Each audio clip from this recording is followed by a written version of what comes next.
Hello, and I want to welcome you all to an episode of the Disruptive Voices in the Pacific.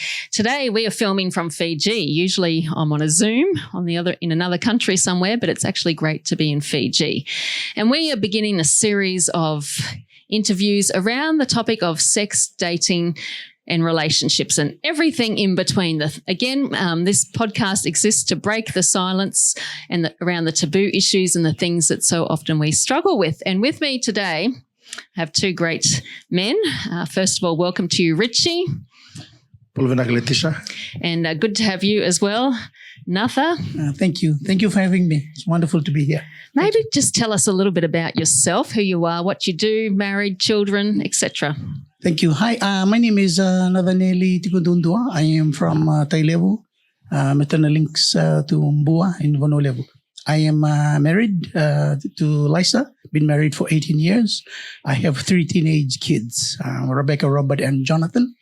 And I currently am a farmer. I stay at home and I look after the home front. But I used to be responsible for the missions work at Scripture Union Fiji. I worked as a national director for Scripture Union Fiji until about a year ago. Health issues forced me to take a little bit of a sabbatical to just recover and maybe even refocus on what's the future. So yeah, that's my story. Yeah, brilliant. So you have spent years working with teenagers. How important is it that we talk more about these topics and bring them out of the darkness and into the light? I think it's important, especially in the Christian circle. I think it's important for us to talk about this because kids are talking about it. If we don't talk about it as adults, who will be able to offer positive and constructive, positive advice to them, they will find it from somebody else. If we don't talk about it, so it's really, I think it's very important. I talk about it with my teenage kids all the time. They are sick and tired of me talking to them about guys and girls, the difference between guys and girls and periods and hormones and pubic hair. So, that's what I talk to my kids about. So I think it's important. Yeah. This is a very important topic because if it doesn't, it'll become a taboo subject, which it has been. Yeah. In Fiji, it'll become a taboo subject. And once something becomes a taboo, kids will become curious. Yeah. Once they become curious, they will find answers. If it's not from mom and dad or from the church, they will find it from the internet. And a lot of times, the internet's answer is not necessarily the answer that they need. So that's my view. Exactly. No. Well said. So as you can tell, we are discussing everything today. So thank you, Rich, Naca, for just diving in. How about you, Ritchie? Tell us a little bit about yourself and why you're passionate about young people. Naca, again to everyone, and it's such a pleasure to be here. My name is Ritchie Naca. I am from Vanuatu, South Savu, with maternal links to Coral Island. And I serve with a team at Bethel.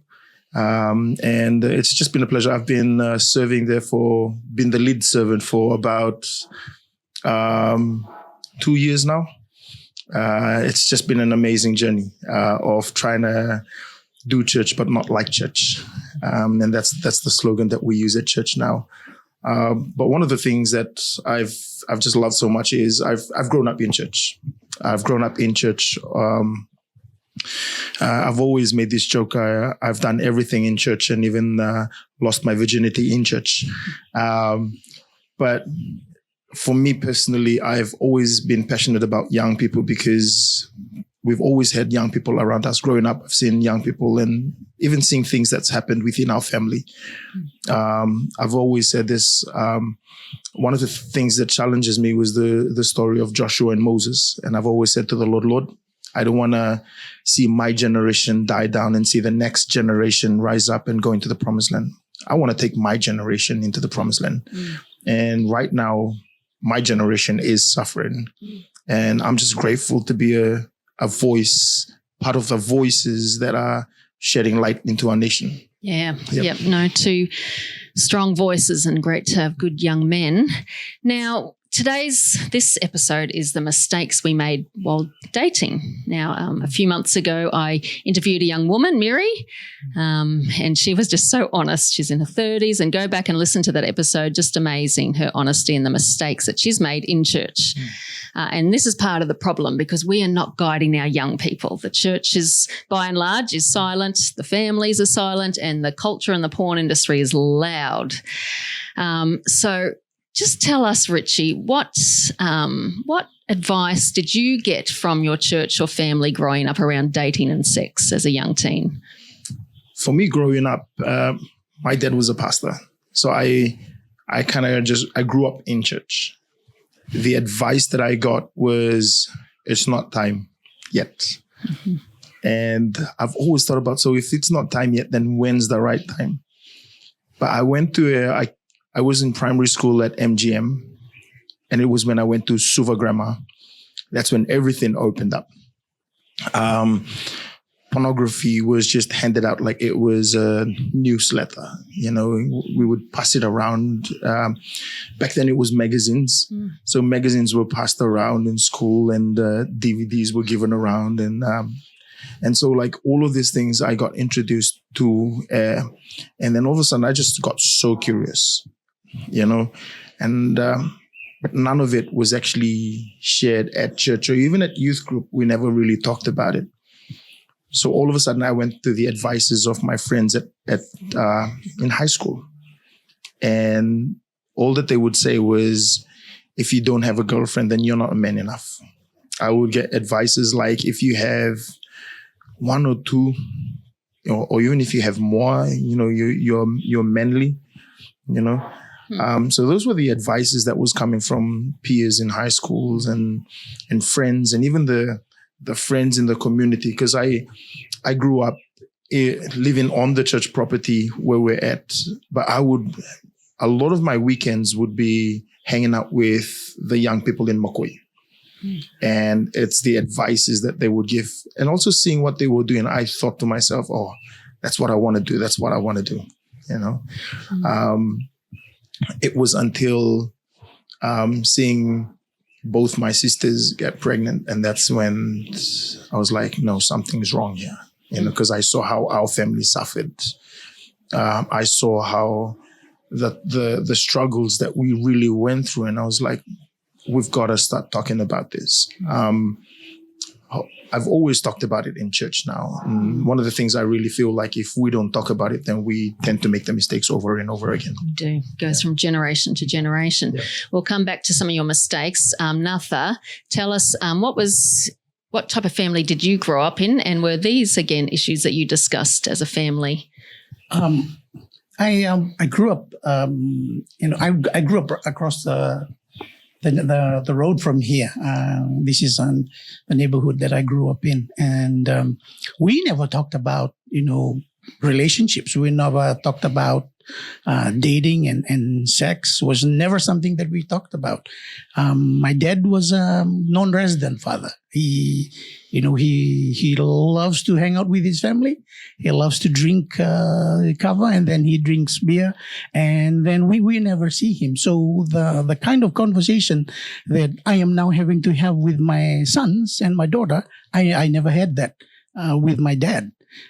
So you can imagine, when I was growing up, I never had that father figure that I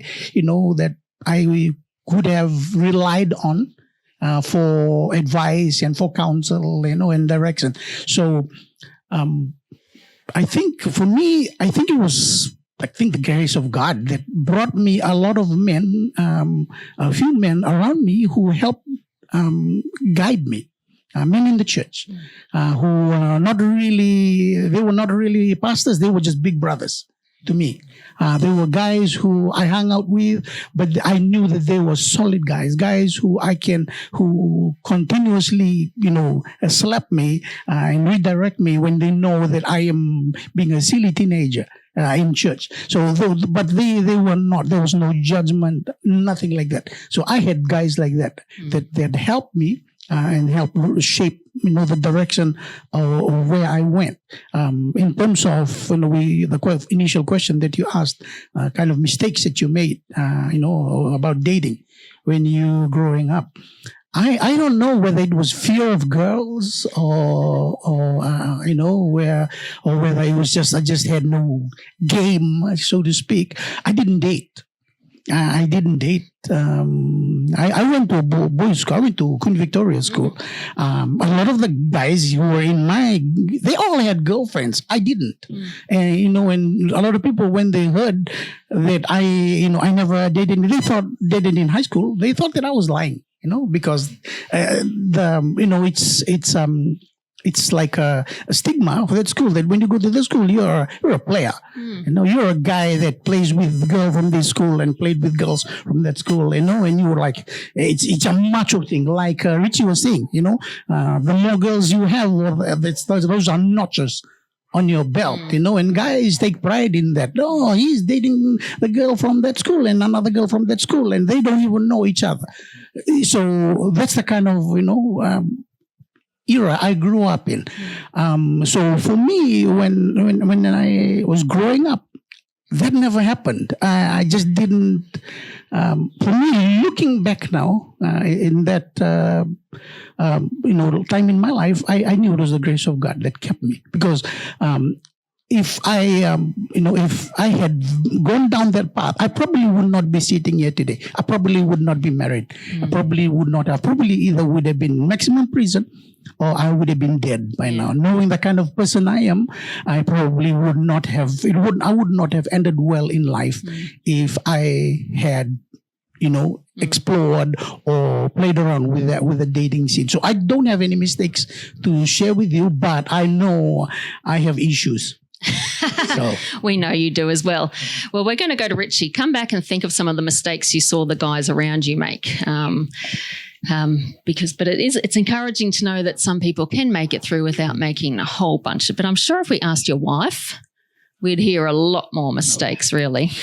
But Ritchie, how old were you when you entered into the dating game? For me, it was when I was in high school. What we'll normally do was flings. We didn't. Yes. What's the difference between a date and a fling? A fling would just be a one-off thing. Okay. Yeah. You're having sex, or it's just you're kissing her? So that was what my friends were saying. Like, who did you have? Like, we'd come back over after the weekend and we'd sit with our friends in high school and we'd talk about, so did you guys go to the clubs? Was there a ngunusende that you went out with? So I'd sit there because I was a pastor's kid, and you know how pastor's kids are, the whole weekend's based around church and everything. And I would listen to these stories and I would think to myself, wow, that's an amazing weekend that everyone's having, and mine's like pretty boring, So I'm sitting there and I'm listening to all of them when I was in Form 3, and for me, I came up from MGM and it was an Indian school. Yeah. Going into grammar was like a culture shock for me, because the things I saw, like, it never happened at MGM, kids would rock in late to school and other things that would happen in Form 3. And when I went to Form 4 and like things just began to open up. When I was in Form 5, I said to myself, I really want to start trying out all these things that these guys are doing. And you know how you would have the carnivals and everything? Mm-hmm. So I'd try to go to carnivals to look for flings. Because everyone would talk about how they were at the carnival and they saw all these gorgeous girls. And so I try to go out with my friends because I would only be allowed to go out to the carnivals on weekends. And I'd say, I'm with my friends. And so they would say, okay, you got to go, but you got to be back by 8 or 9. And it's like, oh, that's bad, because my friends would be out longer than I would.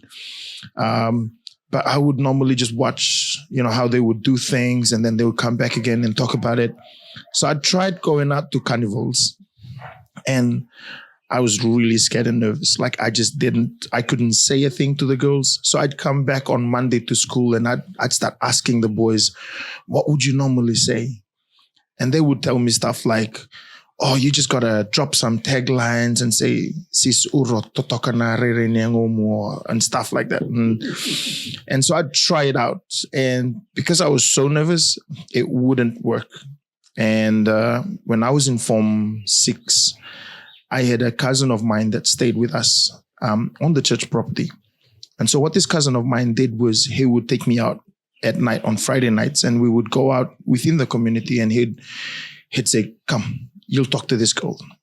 And just say that whatever that comes to mind, just say it. And so he started taking me around to have, like, just to get to know girls and trying to have flings and things like that.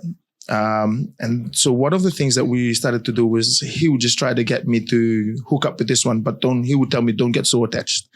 Don't get so attached. Just if they ask you to meet up, don't make any plans again. So that cousin of mine was kind of a person that really influenced me. Mm-hmm.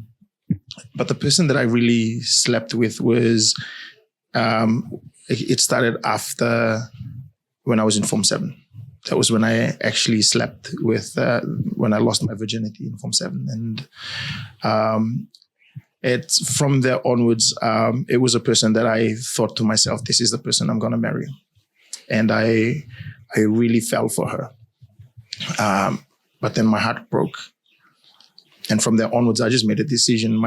I went back to this cousin of mine, and he says, that's the problem, because you got so attached. And he just said, from now onwards, he said, just don't get attached. Just get flings and one-night stands, and that's all you got to do. Simple. So, Naca, this attitude, how prevalent is it among teen boys? Just don't get attached. Just, it's kind of sounds like dating is a very selfish thing. Yeah, I think from with boys have this notion that girls like bad boys. Girls are attracted to bad boys. So the better you are, the more girls find you attractive. So I think that thinking where you don't get attached, flirt, but don't then be standoffish again. So it's like you're putting out a bait. A fishing line. You throw out the fishing line, and then when the fish is coming to eat the bait, and then you pull the fishing line again. So make the fish come right to the boat, and then it's that thinking. It's the thinking where it's a power thinking. It's a power trip. It gives you the thinking that you have power over these girls. You have the power to lead them on without really committing to them, but then at the same time, you don't know that you're hurting them. But I think that it's very prevalent. To answer your question. Yeah, it's very prevalent. I've worked with teenagers since 1997, teenage boys, and I've seen it. Sadly, I've seen it in the church. Absolutely. The church is full of boys who are flirts. and they're not in the streets. They're in the church. They come to youth group. Yeah. They go to Swiss. The church is full of those boys. And that's the sad thing, but that's the reality of it. So yeah, seems like the church and the club are similar. So yes. Ritchie, can you give us, because don't have too much time left on this episode, 3 biggest mistakes you made now, looking back, now that you know what it does mean to be a man, and if you had a son, what would you be teaching him? So what are the 3 biggest mistakes you made in those teenage years? 3 biggest mistake out of all the mistakes I made. Otherwise we'll be here for hours. I think one of the biggest mistake that I've made was listening to my peers about dating. Because then when I get to realize none of them had a good track record that I should have listened to, because when I listened to all of them, the only person that got miserable was myself. But yet I kept going back to them again, The second biggest mistake I felt was not really keeping myself. Because I didn't lose my virginity to my wife. I had lost it way earlier. And I look back and it haunts me. I regret it because I don't have kids yet, but it's coming. It's coming. Amen. My wife and I are believing that we're going to have kids this year. So I feel like sometimes I'm sitting there and I'm thinking, what am I going to tell my kids? But with this session, I said to my wife, you know what? when we do have kids, we get to tell them, mom and dad made mistakes, but, so for me it was the second mistake was really losing my virginity and not waiting. I think that would be the third one, was that not waiting, because waiting it's not a bad thing. Waiting is just really making sure that you're keeping yourself for the right person. And at the same time, you are preparing yourself for when the right person comes. So I think it was just the fact that I wasn't waiting. I feel like the church really has a lot to talk about and has a lot of areas to really try and, because a lot of the times people would say, it's good to find a good guy in church. But sometimes I think, I think it's the other way around. Exactly. Yep. I am very hesitant to tell girls to find a guy in church because they're not always different. Yep. However, some of them are. No, thank you for your honesty, and we're going to be doing another episode on the purpose of sex, and just why it's important. Because again, I think a lot of what parents have told us is wait, don't have sex, don't do it, don't date, don't. And the minute you tell a young person don't, they do. Yeah, that's right. And so, yes, that is not working at all. Just as we finally finish up, Naca, you've been married 18 years. Do you look back now and think, I wish I did something a bit different those 20 years ago?